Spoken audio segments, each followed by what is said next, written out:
Ma'am. Okay. So this I was just telling you about the what we had seen in the last class about micropropagation, and this is the simple flow chart where you select the mother plant and then the actual process of micropropagation where it involves initiation, multiplication, and hardening, development and hardening, establishment. They call it initiation and establishment, multiplication, and then hardening.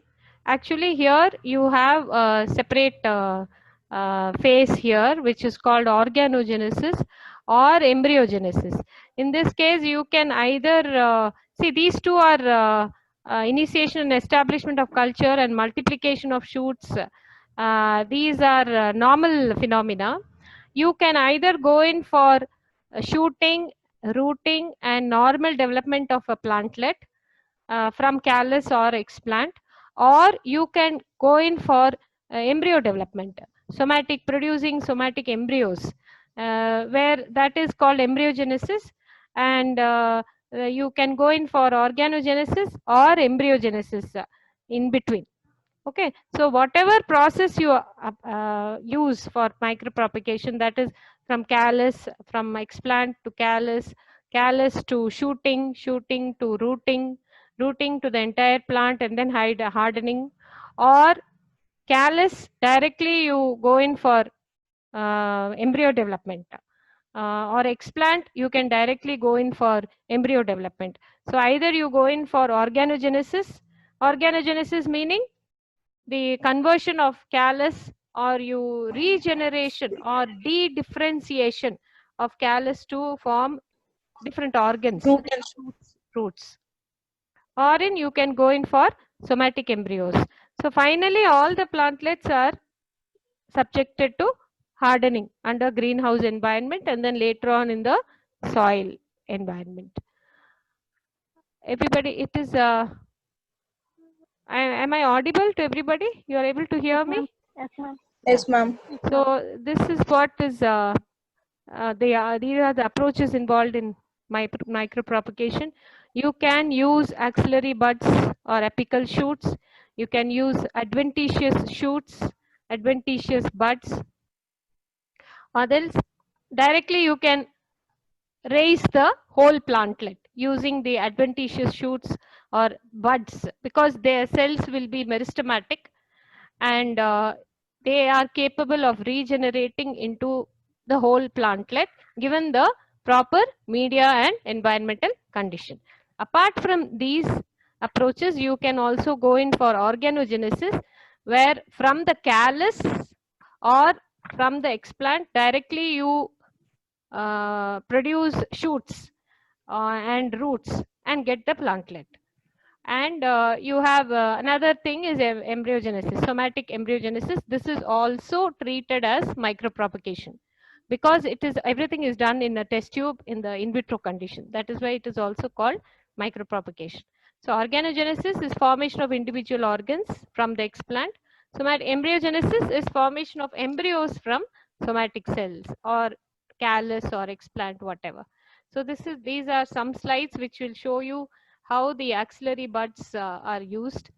What is an axillary bud? Actually, from where you have to take the explant, that is just located between the axils of the leaf. So shoot between the axillary buds and the what to say, between the leaf and the stem. So you can use this for micropropagation because they will have meristem and shoot tip cells. Again, shoot tip cells, you are going to take this portion. You are actually taking this portion for callus development and micropropagation. So it will be rich in meristematic cells. So this apical meristem is cut to provide, to process for micropropagation. So you have, this is just the, what to say, process how it is cut in as a V-shaped cut. So MS medium and White's medium is used for meristematic cultures. Bud cultures are also used. Single node culture is also used for micropropagation. Okay, and then this is the actual process for nodal culture, where you just pick up a portion of the node along with the bud. axillary bud. So this portion is the portion which is taken out and put in the medium for development of shoot and root. So this is just few pictures which uses the various parts of the plants for micropropagation. So followed by, initiation followed by shooting and rooting and then hardening. So axillary bud culture, these are all different parts of the plants which are used for micropropagation. You can just take it as an additional material. Okay, adventitious shoots are taken uh, normally for which include the bulbs and the tubers and the rhizomes, where you get a lot of adventitious potatoes. In potatoes, you get ginger, you get a lot of adventitious buds, eyes in Solrolia. So all those are adventitious buds. They can be used as starting material for clonal propagation. So these are the ones, adventitious shoots, which you get, which you can propagate the whole plant. And this is organogenesis I'm going to take actually today.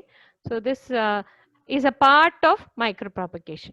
So organogenesis is a part of micropropagation. Micropropagation. So this is again a flow chart depicting the organogenesis. This is direct organogenesis and indirect organogenesis, which I'll be explaining you shortly. Embryogenesis, how from the callus tissue you can give rise to the embryo. Embryo, what is the difference between embryo and normal somatic cell? Embryo will have polar spaces, like a pole place for the shoot initiation and a place for root initiation. So it will be bipolar in nature. It will have a polar structure. So that only if the callus develops a bipolar region, it can be called as an embryo. So this is possible with any somatic cell. There is a possibility of embryogenesis from any somatic cell of a plant. So you have direct embryogenesis and indirect embryogenesis. Anyway, I'm going to give all these in detail. Applications of micropropagation, it has a huge potential. Normally, now it is the only potential for revival of plants which are endangered and which cannot be further. There is always for drug development, people go into the forest and in search of plants. That is all illegal now. And there have been a lot of work and research going on to how fast you can propagate such valuable plants. So since it has a high rate of propagation, it is definitely very advantageous. Another advantage is production of disease-free plants, because you make use of meristematic portions of the plant as the starting material. These are normally free of viruses, because only thing which is dangerous in plant propagation is virus spreading and mycoplasma spreading, because it is very difficult to eliminate them once the plant grows. It is very difficult to control viruses and mycoplasmal infections in plants. So best is going for micropropagation, where you can culture the meristematic portion of the explant and get totally pure virus-free plantlets. So that is very advantageous using micropropagation. Definitely it is cost effective. It has become, so in the beginning you may have to put in some amount, but then later on you get a very good yield of plantlets. And finally it becomes very cost effective when you compare the outcome versus the input. It becomes very cost effective. And some plants, some crops do not yield seeds. So it is very difficult to propagate such plants. So banana, no, you don't have seeds actually. You can't propagate it through seeds. It is very difficult. The best method of propagating such plants is micropropagation. So cauliflower, onion, you can get varieties of them using micropropagation. Since normally genetically modified plants, propagation is only through micropropagation. So you can produce genetically modified plants by using protoplast fusion, Following that, you have to do micropropagation. Otherwise, how can you regenerate the whole plant? You cannot. So genetically modified plants can be regenerated only through micropropagation. So you get good disease resistant plants. You can genetically engineer plants, infuse them with high disease resistant capacity, and get good plantlets. There are disadvantages also, very tedious, and lot of aseptic conditions are to be met with. So contamination is very high. So easily it can get contaminated during subculture. Suppose you have 100 callus, some 70 might get contaminated. Finally, you will end up with 30. Maybe you can propagate them faster, but it takes a bit of labor. And definitely in the beginning, it is you have to spend. You have to be very careful with aseptic conditions. Medium, it is slightly difficult because most of the media have antioxidant, chemicals which get oxidized very rapidly. So if you don't use them, that means you have to prepare fresh medium every time you want to do propagation technique. Every time you fail in a establishment or subculturing, you have to prepare a fresh medium. So any batch of medium which is prepared, it has to be prepared fresh because it has a lot of ingredients which oxidize very fast. So in that case, it is not going to be of much use if you prepare yesterday, if you use yesterday's medium. So you have to prepare fresh medium. So in this case, you can a small amount of this oxidation can be prevented by adding vitamin C or citric acid, they have told, but still it has to be optimized. Another thing is genetic variability. Sometimes you can also get, so we can say it is a clonal propagation. So they are 100% genetically stable, but it cannot be said so. Sometimes you also get epigenetic, no, that I was discussing about epigenetic characters. Sometimes, the environment also changes the DNA expression of genes so that it can be carried out to the next generation also. There is no guarantee that, though it is said it is not carried out, there is no guarantee as such. It might be carried out to the next generation. So genetical variability cannot be totally ruled out.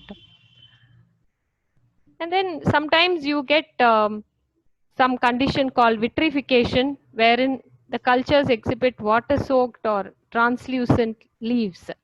So this is actually it stops the further growth of the plantlets. So this can be prevented by increasing the agar concentration, they have told. So this is very, what to say, it is very challenging because if you increase the agar concentration, the moisture content availability will go less. If you decrease the agar concentration, you may have to face with what is called vitrification. So everything is quite a challenge in micropropagation. Even though it has more advantages, the actual process is a challenging process. So you need some expensive equipment, sophisticated facilities. You need AC around the clock. You need lighting and darkening phase around the clock. You need trained manpower. That is very important.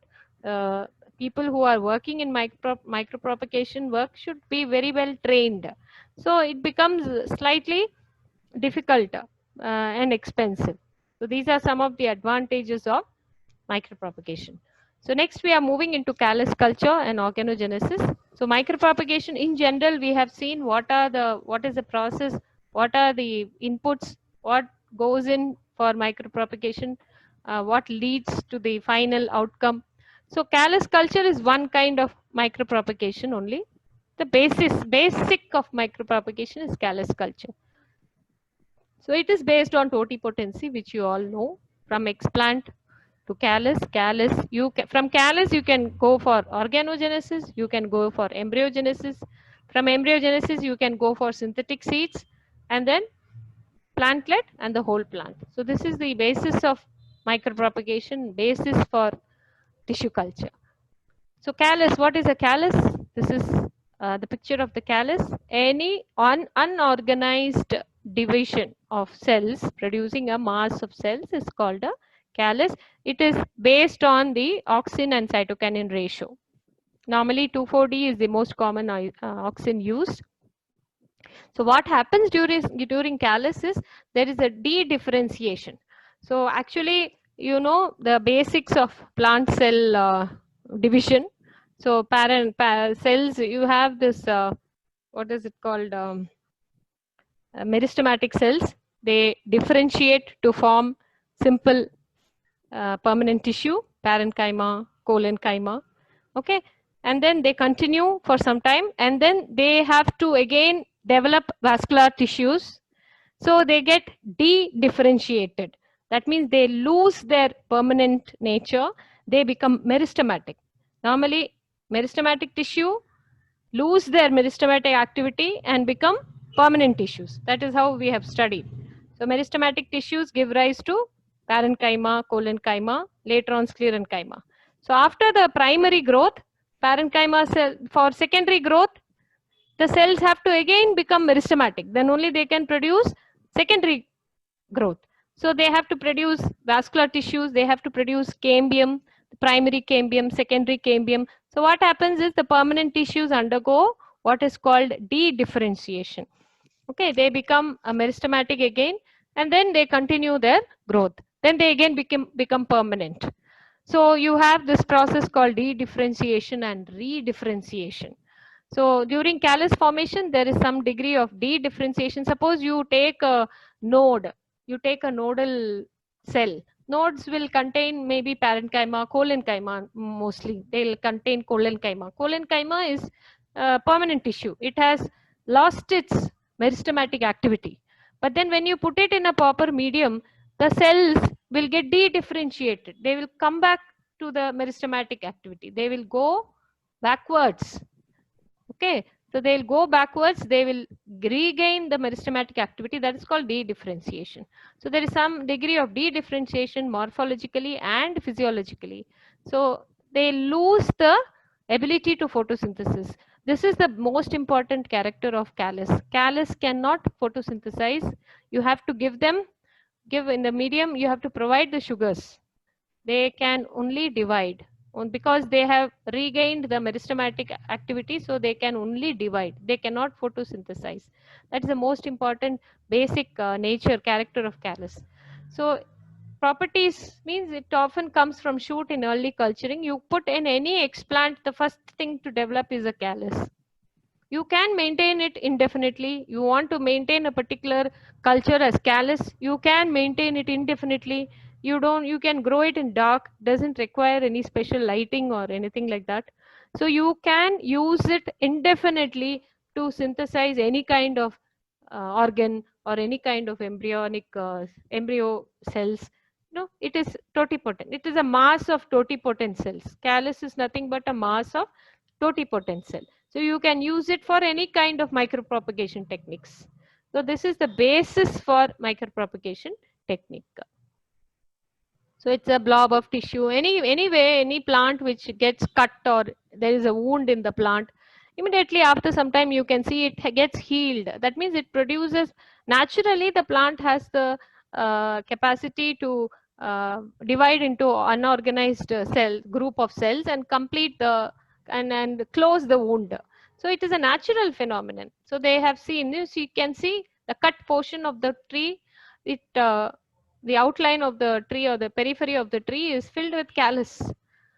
So you can either leave it, if you leave it like that, you can see after a year or so, you can see the shoots coming out. So this is a natural process which you are, mimicking it in the laboratory condition. So they are amorphous mass of cells having no regular shape. It is very difficult to describe the external morphology, but you can differentiate them using the color, texture. Okay, on that basis, you can see soft callus and hard callus.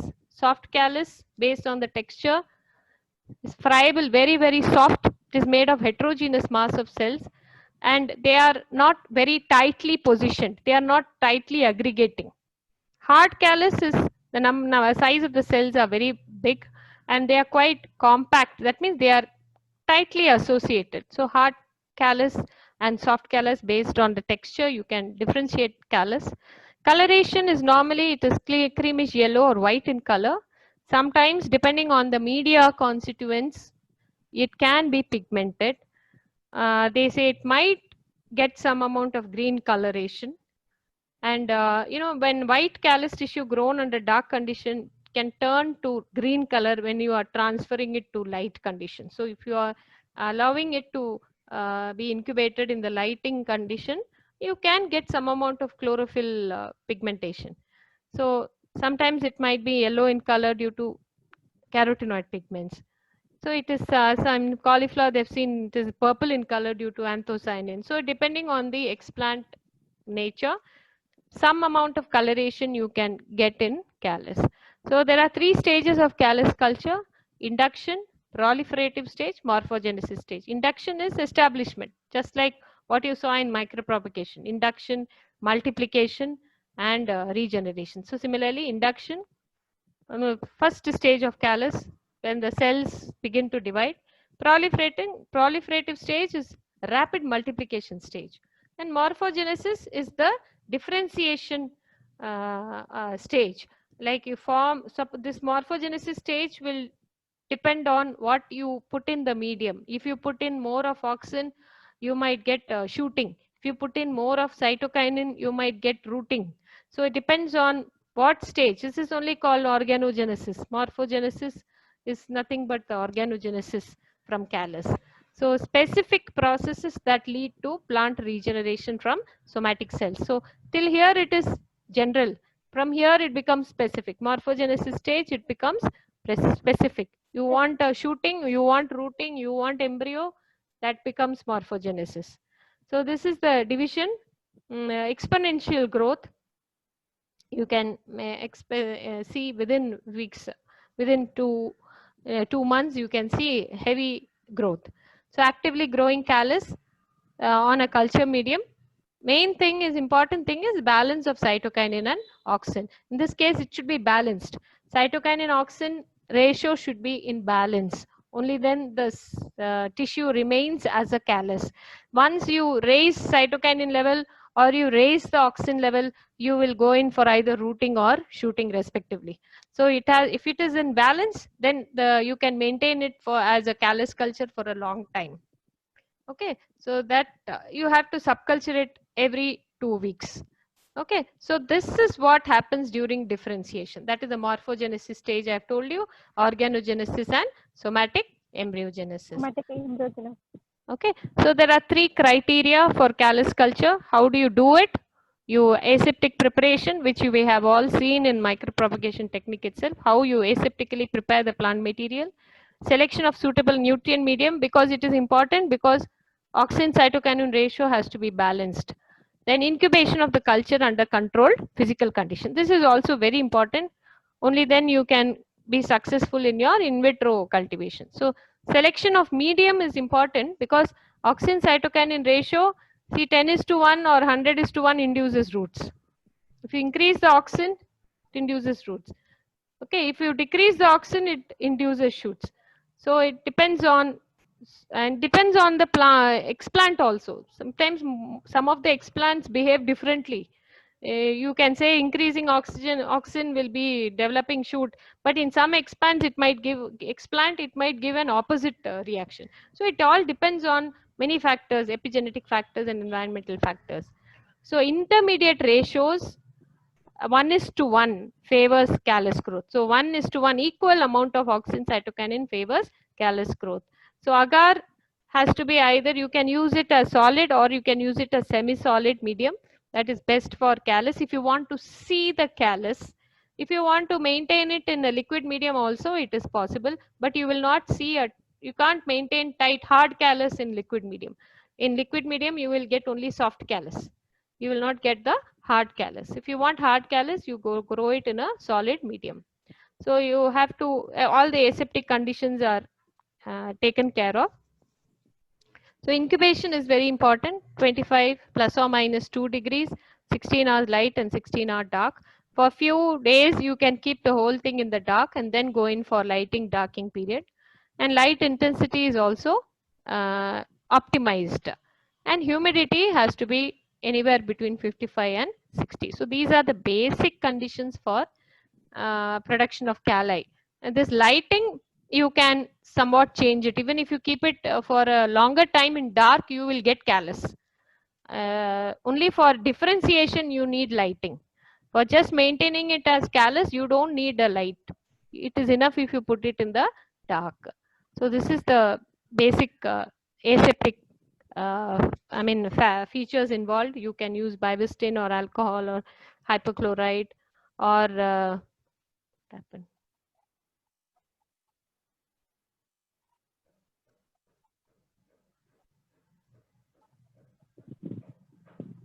yeah. These are the aseptic conditions involved. And then inoculation, callus formation, suspension culture, new plant. This is a briefly what are the steps involved. These are the pictures showing different textures of callus, different colors. So you can see the different colored callus. Okay, so these are the shooting part of the callus. So callus, to summarize, it is just a mass of parenchymatous cells. The explant can be anything. It can be a node, it can be an internode, it can be a leaf, it can be a flower, it can be any part of the plant. But callus, it forms callus. That means it gets de-differentiated and forms a mass of parenchymatous cells with meristematic activity. So they go in for two main phases of the micropropagation is organogenesis and somatic embryogenesis. So these two completed go in for plant regeneration. So this is the basis for micropropagation. So callus is the first step in micropropagation. Next is organogenesis. So organogenesis is definitely unique to plant because only plants have totipotency. So just with callus, if it has to stop, there is no use. So plants have the potential to convert the callus cells or cells of the callus into the whole plant, which is only unique to the plants. So you can produce de novo many types of primordia. Primordia means first tissue for a shoot or a root. So from callus, explant, callus, meristemoid it is called. The first primordia which I told you, the tip, meristemoid. Organ primordia means shoot tip or root tip. So what happens is explant gets de-differentiated. It gets induced to form callus and then it gets differentiated to form organ. So you see de-differentiation and redifferentiation here. So in nature itself, plants undergo this.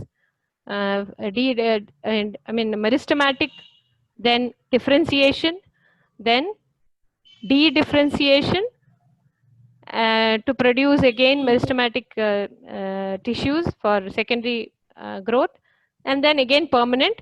Again, some part of the life cycle, it might get re-differentiated to some other organ, some other tissue type, like how collenchyma can be re-differentiated into some other tissue type based on the growth metabolism. So like that, this in micropropagation also organogenesis happens this way. This is the natural path of plant growth. You have to, it is seen even in the in vitro conditions. As you see in the natural condition, the same concept applies in the in vitro condition also. So this is wheat inflorescence. You get the seeds, you get the embryos. Okay, same thing. You can get it. You can get the wheat inflorescence by micropropagation also through callus. So embryos, you take the embryos, you put them in a medium containing balanced amount of auxin cytokinin. You develop callus.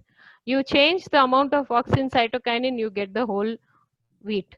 So this is naturally what happens. This is artificially what happens here. So it is the same metabolism, same concept is, we are taking advantage of that. So organogenesis is formation of roots, shoots or flower buds from the cells in culture, similar to any, just like what you do in cuttings. When you take a cutting and put it in the soil, you get adventitious roots or adventitious shoots. Same thing, you get it in the laboratory condition. So mainly it is in response to the stimulation given by the chemicals in the medium. So you put the callus in a chemical soup, you get whatever you want. So you get shoot initiation is called collagenesis, root initiation is called rhizogenesis, depending on the auxin cytokinin ratio. So both are controlled. These two are the most important organs which are developing. So collagenesis, rhizogenesis are the basic organogenesis. Only after that you get the other growth of the plant, like leaf primordia are initiated only after that. So these are controlled by the hormones. Generally, a high auxin cytokinin induces shoot, and high cytokinin auxin induces root. So it starts with the development of meristematic cells called meristemoids. So callus tissue produces what is called meristemoids when it is subjected to a nutrient medium with a high auxin cytokinin ratio. So first meristemoids are produced, and only after that the shoot, the collagenesis or the shoot initiation is taken place. So depending on the factors within the system, the primordium develops into a shoot, root, or embryoid. The two types of organogenesis: direct regeneration, indirect organogenesis. Direct organogenesis is an explant getting converted into an organ. So explant getting converted to meristemoid getting converted into shoot or root. Indirect, explant getting converted into callus getting converted into root primordia or shoot primordia. So it again depends on the auxin cytokinin ratio. So auxin cytokinin ratio, directly when you subject the explant to a medium, when you put a leaf bit into a medium containing auxin cytokinin ratio, low auxin cytokinin ratio, it induces to root. If you subject the explant to a high auxin cytokinin ratio, it induces shoot. So this is direct regeneration. Indirect is after the callus, you subject the callus to this condition, auxin cytokinin ratio. So that is called indirect organogenesis. This is the process. Okay, explant callus, meristemoid, shoot bud, root primordia. This is how it looks in the test tube. So for this hormones, the same thing again and again. Only the hormones play a major role in any kind of organogenesis. Required balance of phytohormones, exogenous supply of auxin cytokinin, high concentration of cytokinin brings shoot bud initiation, whereas high level of auxin favors rooting. Okay, so organogenesis, you require combinations of hormones. You have to optimize them according to the requirement of your plantlets and your explant, nature of the explant. Everything you have to optimize it according to the requirement. Okay, so factors affecting organogenesis, I request, I think in about 2 minutes it will close. So before that, I thought I'll finish it off. So factors affecting organogenesis, genetic or physiological change is important. In a callus tissue, the changes in the chromosomal structure, I told you, innate chromosomal changes or epigenetic changes will definitely affect the organogenesis. Okay. So this aneuploidy, polyploidy, all these chromosomal aberrations and rearrangements, aneuploidy is -1, polyploidy is multiple copies of chromosome. So all these change to it might lead to loss of totipotency. Sometimes it might start okay, but then suddenly in the middle it might fail to grow. So in that case, the whole thing might be a failure. So similarly, sometimes you might get diploid cells. Sometimes it can change to aneuploid. It can be mixaploid. Girls, I think you have to rejoin, ma. Please rejoin, huh? Okay.